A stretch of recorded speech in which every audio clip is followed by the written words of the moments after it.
Hey everyone, it's Brad. Hope you're having a great day. I just wanted to come back at you with another tip for using your data more efficiently and more effectively. Today, what I want to talk about is how can you ensure that you aren't being fooled by your metrics? This is a really big problem that I see with a lot of my clients. They know the value of their metric. That's easy. You could look that up on a spreadsheet or you could see that on a dashboard. But sometimes they don't understand what the number actually represents, what it's trying to tell you, or how that number got there in the first place. So I'm going to give you 5 questions that you should be asking yourself before you use any metric. If you get the answer to these 5 questions, you will improve the likelihood that you're going to interpret and use that metric correctly. So the first question, pretty obvious, is what business question does this metric support? So why am I even looking at this metric in the first place? Second question is, how's the metric calculated? What's the formula? Then we want to know what information is going into the metric and maybe what aren't we counting as part of this metric? What's the range? How high could the metric go and how low could this metric go? And finally, is it better when this metric is higher or is it better when this metric is lower? Now, those sound like pretty straightforward questions. I just want to go through each one real quick and just give you an example of how misunderstanding the answer to the question could possibly make you misunderstand the metric itself. So the first question is, what business question does this metric support? That's a really, really important question, believe it or not, because sometimes we're making an assumption. We're using a metric to represent something else, and we don't realize that that metric itself is literally not measuring what we think. So let me give you a really quick example. I was working in a healthcare situation, and their leadership was looking at their scorecard, and they saw that their patient satisfaction score was well below target. Obviously, they were concerned about this, so they reached out to the nurses and the nurse managers, and they said, what's going on with patient satisfactions? Why aren't we keeping our patients happy? And the nurse managers and the nurses were like, I don't know what you're talking about. It seems like it seems like the patients are happy. We're talking to them. We don't get too many complaints. It seems like we're doing a pretty good job. So there was this disconnect. The metric was saying patient satisfaction is down. The experience of the nurses was saying it seems like patient satisfaction is pretty good. Well, it turned out both things were true. The patient experience was actually very good at this particular hospital. The problem was the metric they were using is their patient satisfaction metric didn't actually directly reflect patient satisfaction. What happened was the company that ran their patient satisfaction surveys would take their score. So suppose you get a survey, it says on a scale of 1 to 5, how satisfied are you? They would take the satisfaction score, the average score, and they would compare that against all of the other hospitals in the region. It was sort of like when you got a class rank in high school using your grade point average. And they would tell you where you were compared against the other hospitals. And so that was the number they were looking at. They were looking at what's our percentile ranking. If we were in the 10th percentile, that would mean that 90% of the hospitals in our region were better than us on their patient satisfaction score. If they were in the 85th percentile, that would mean only 15% of the hospitals were better than them. So the percentile ranking is a relative score. It's not telling you how well you're actually doing on satisfaction. If every hospital in your region was scoring between, say, 4.7 and 5 on a 5-point scale, all the hospitals are doing well, but the hospital in the bottom 10% might only be at 4.7. So you've got to be really careful, and that was the problem they were having. The percentile ranking didn't measure in absolute terms how people were satisfied. It measured in relative terms where our satisfaction scored compared to other people. So the nurses were seeing satisfied patients because they were satisfied. There was just other places they were even more satisfied. The leadership was interpreting the number to mean people weren't happy. So you've got to really make sure you understand 2 things about your business question. What's the question we're trying to use it to answer so I could tell my story? But more importantly, what question does it actually answer? And what's the implication if those 2 things aren't 100% lined up? So that's the first question. The next question is more structural. Do you understand how the metric was calculated? And like I said, you don't necessarily have to be the one doing the calculation, but you better know what goes into the calculation. And that's actually helpful for a couple of reasons, but 2 things that sometimes people don't think about the calculation sort of tells you the key levers that you could control to fix the metric. And so what I mean by that is, if we see a metric that's not performing and we know that the formula is A minus B divided by C plus D, we don't have to have a big, long meeting to try to figure out where the problem is.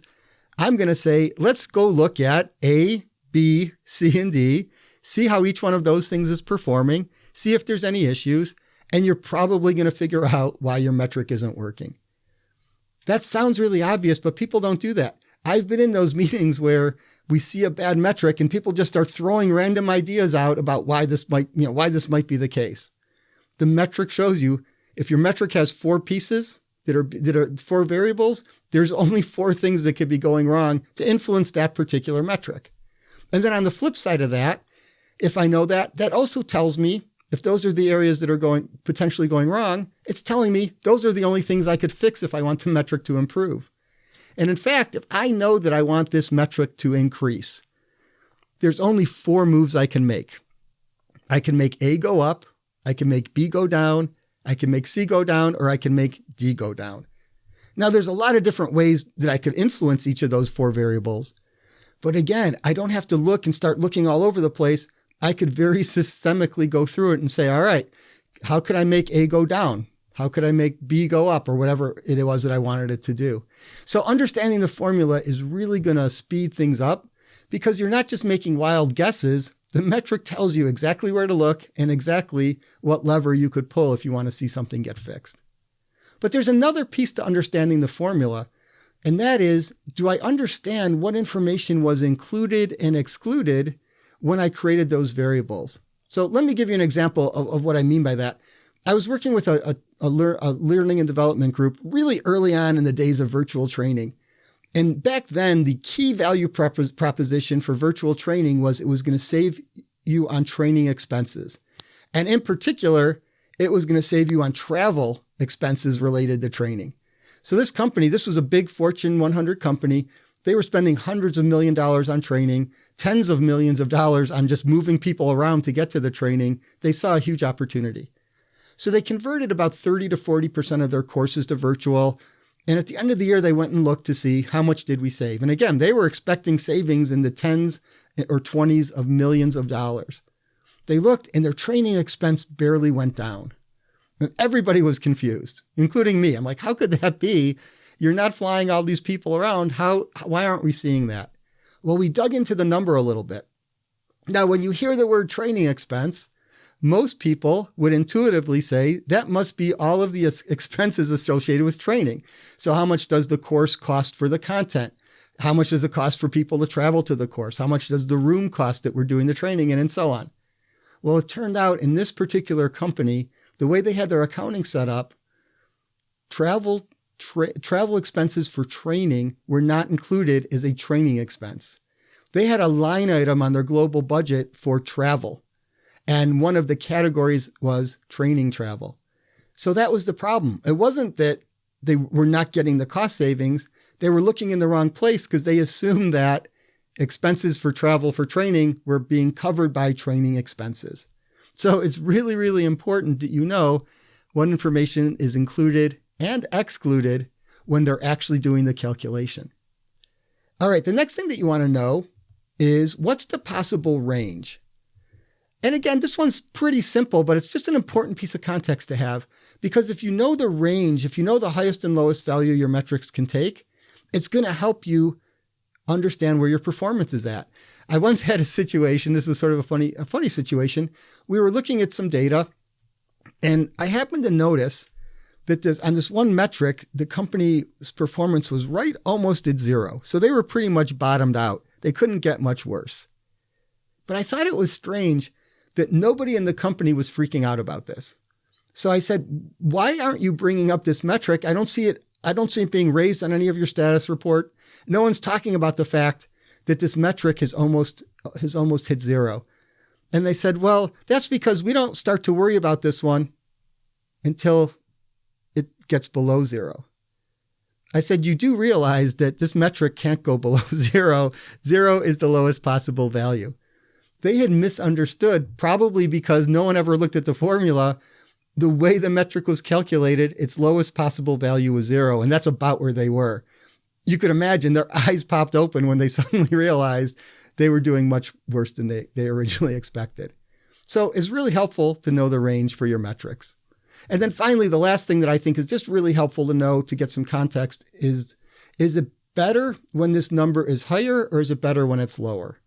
Now, some things that might be obvious. Revenue is probably better. It's better to have more revenue than less revenue. Expenses are the other way. It's better to have lower expenses than higher expenses. But sometimes the name of the metric could be confusing. Imagine if you had a scorecard and you had a metric that just said quality. Now, you would assume naturally that quality is something that you want to be high, right? We want to have high quality. Higher is better. But what if the quality metric was actually a calculation of the number of defects per 1,000 parts? Now you actually want that quality number to be lower to be good. So, and again, this is why knowing the formula would have helped, because then you could see that kind of thing.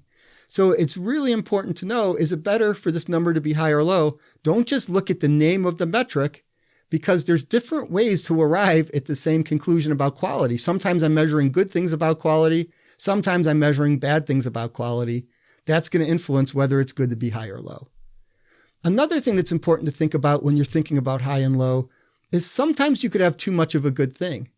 Sometimes having more revenue than you wanted, even though it sounds like an ideal situation, might be causing problems in other areas of the business.